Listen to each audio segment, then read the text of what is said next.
As we mentioned earlier, good news for the job market. The U.S. economy added 2.5 million jobs last month, way above expectations. The unemployment rate also fell to 13.3%. So let's bring in ABC's Rebecca Jarvis to break down those numbers. Rebecca, while this is good news, most of the gains came from people who were furloughed and are now going back full time. But the number of people permanently laid off, that continues to rise. So what does all of this mean?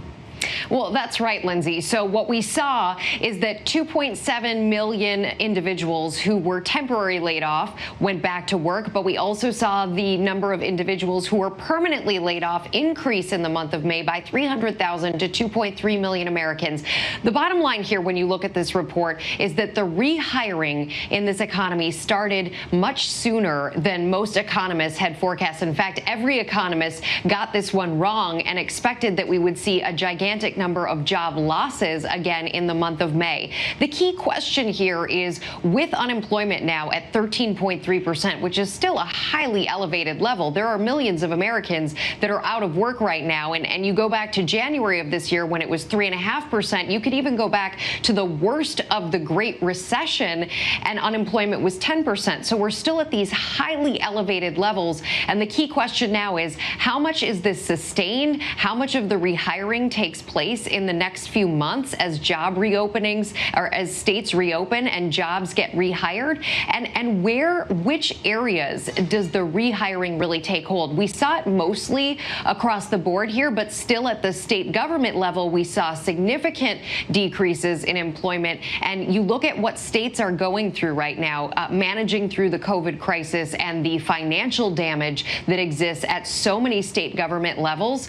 It's truly something that many states will be digging out of for many years to come. And would you say that this report means that another stimulus bill is less likely to happen? And without it, then how much longer will it take for the job market to get back to where it was before the pandemic?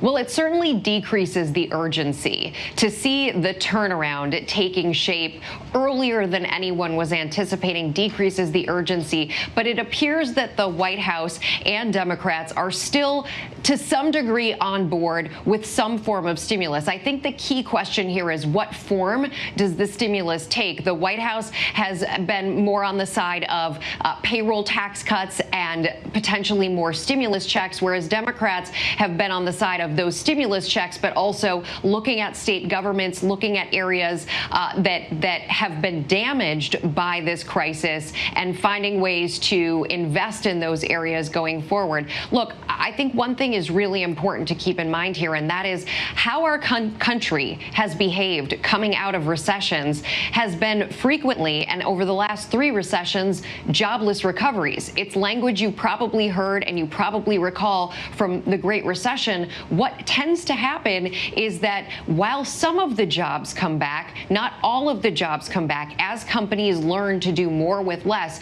And that could be a really significant question as we lead into an election year and unemployment is so significant in terms of where it is today versus where it was just 4 months ago. Rebecca Jarvis, thank you so much as always. Hi, everyone. George Stephanopoulos here. Thanks for checking out the ABC News YouTube channel. If you'd like to get more videos, show highlights, and watch live event coverage, click on the right over here to subscribe to our channel. And don't forget to download the ABC News app for breaking news alerts. Thanks for watching.